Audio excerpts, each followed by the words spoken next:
Hello, microcosm. Did you know that curiosity, at least in some parts of the world, and probably still today in certain cultures, was once considered a vice? In today's episode, I'll explore the light and shadow of curiosity, once called Curiositas, or at least that's its semantic ancestor, its connection with the sentiment no kings, which is surfacing in the collective again, and the existential challenge of discernment in our rapidly accelerating media sphere. Three themes we may anticipate coming into increased prominence as Uranus makes its ingress into Gemini on July 7th and remains there after retrograding back into Taurus once for the next 7 years. As I reflected upon the significations of Uranus and Gemini, the image that kept surfacing in my mind was of this character from The Legend of Zelda Majora's Mask video game, the image of the character Skull Kid, a trickster-like character.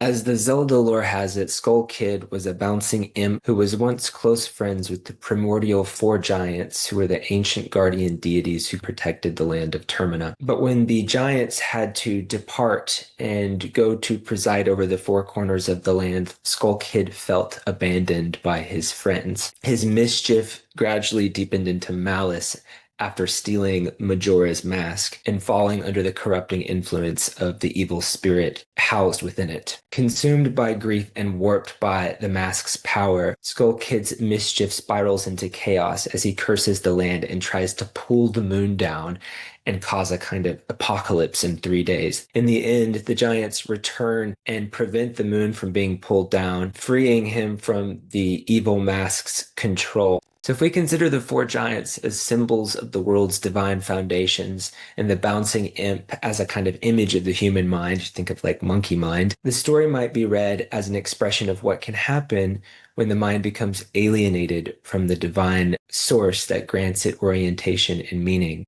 I think this is why ancient thinkers like Plato were wary of what he would have referred to as the disordered desire to know. When this desire to know is not ordered to that origin, to the good beyond being, it can become destructive. About 800 years after Plato, Augustine, the Christian theologian, teaches that curiositas, or as he would have defined it, the undisciplined desire to see, know, or pry, linked to pride and distraction from God, is a straight up vice. The astrological meaning of Uranus, I think, can be read as closely connected with the change of meaning that curiositas as a vice incurred as it gradually transformed into the positively valued curiosity during the modern era. So from the 15th century onward. Unlike the traditional seven planets, which derived their meaning in part from their place in an archetypal network of relationships imaged by the thema mundi that forms the basis of the Pythagorean or Hermetic philosophy, the significations of the outer planets, Uranus, Neptune, and Pluto,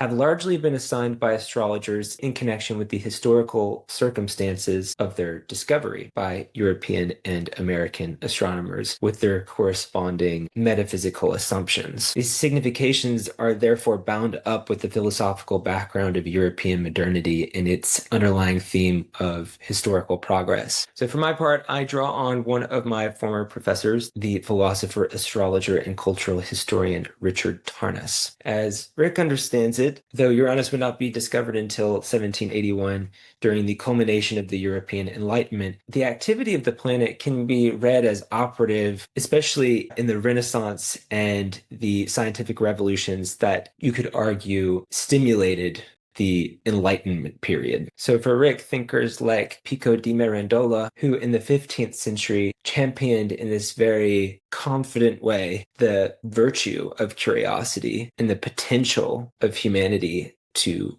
progress in its perfection of knowledge and creativity, as well as Copernicus, whose heliocentric hypothesis of the solar system challenged Christian orthodoxy, though he was very cautious about it and didn't even want to publish it, already gave expression to the archetype of Uranus when understood to be associated with, as Tarnas writes, the principle of change, rebellion, freedom, liberation, reform, and revolution, and the unexpected breakup of structures. for example, the geocentric cosmology that had preceded heliocentrism, at least in its wide adoption, because there were heliocentric hypotheses that preceded Copernicus. Sudden surprises, revelations, and awakenings, lightning-like flashes of insight, the acceleration of thoughts and events, with births and new beginnings of all kinds, and with intellectual brilliance, cultural innovation, technological invention, experiment, creativity, and originality. So the famous showdown between Galileo, who was the one who actually championed Copernicus's hypothesis in the early 17th century, and Pope Urban VIII, who was the Pope during the time of Galileo's most intense scientific work, a period when it just so happens Uranus was in Gemini, as well as the way this narrative is typically retold in our time, is a perfect emblem for this new Uranian, or should I say Promethean, interpretation of curiosity. So usually Galileo is presented as a hero who is battling the crusty orthodoxy of the ancien regime, the Pope, for the sake of truth. But the Pope actually was not rejecting Galileo's theory outright, but rather just wanted him to qualify it merely as one possible model of the universe rather than the literal truth once and forever disclosed, because actually it was not yet theoretically compelling, as key evidence like stellar parallax hadn't yet been observed, and his circular orbit model was still mathematically flawed. So the Catholic Church actually was not anti-science at the time per se, but sought to preserve doctrinal and cosmic coherence in an age where Galileo's claims lacked definitive proof and threatened established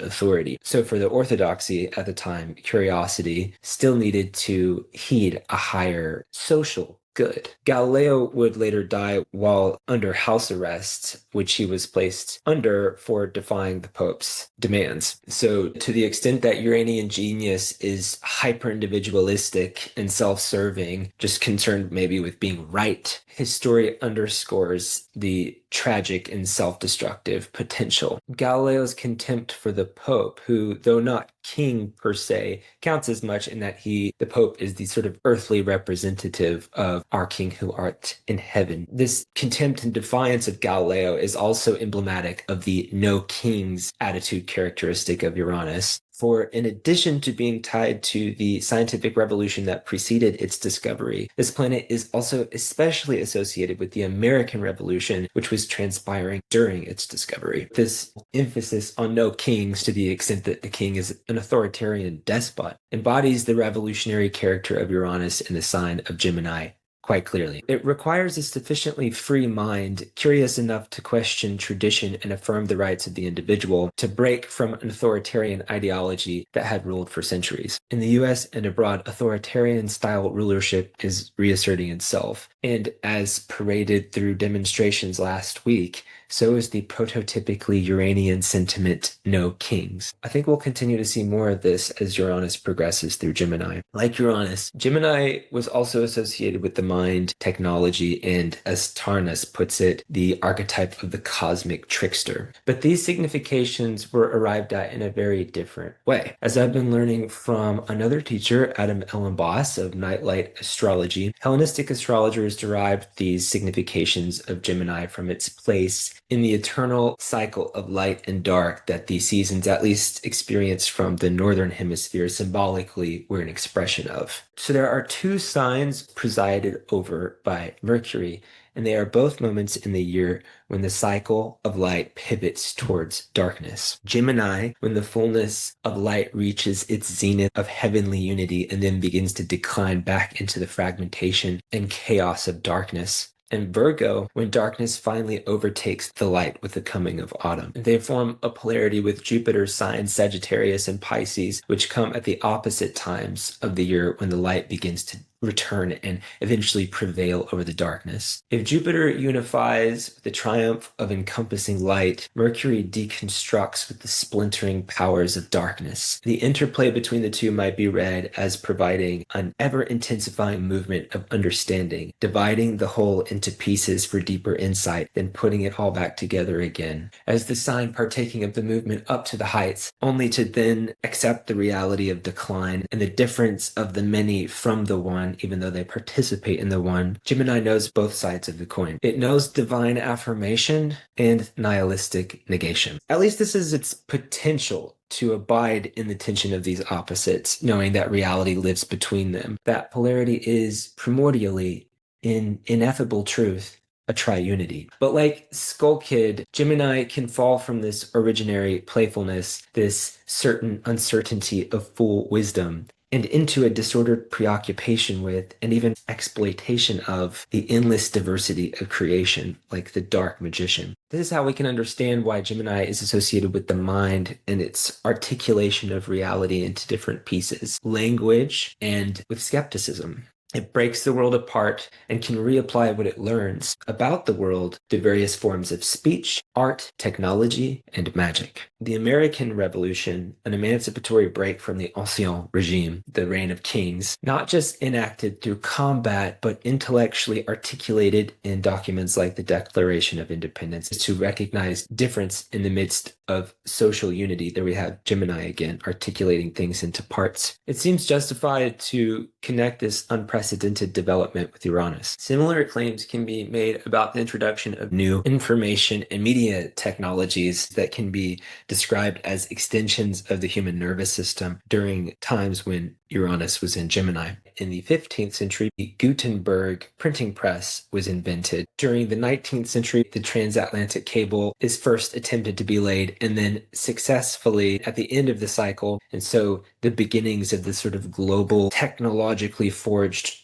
nervous system begins to emerge. And then the next century, between 1941 and 1948, the seeds are sown of the computer revolution. Fast forward to our time, we could speculate that there will be some kind of explosion in information technologies. Of course, Uranus is trining Pluto right now, so that's a big factor in the background. But we have talk of quantum computing, even living computers using neurons, all of which would greatly accelerate the learning process of artificial intelligence. So we are really arriving, I would say, at the edge of a kind of threshold.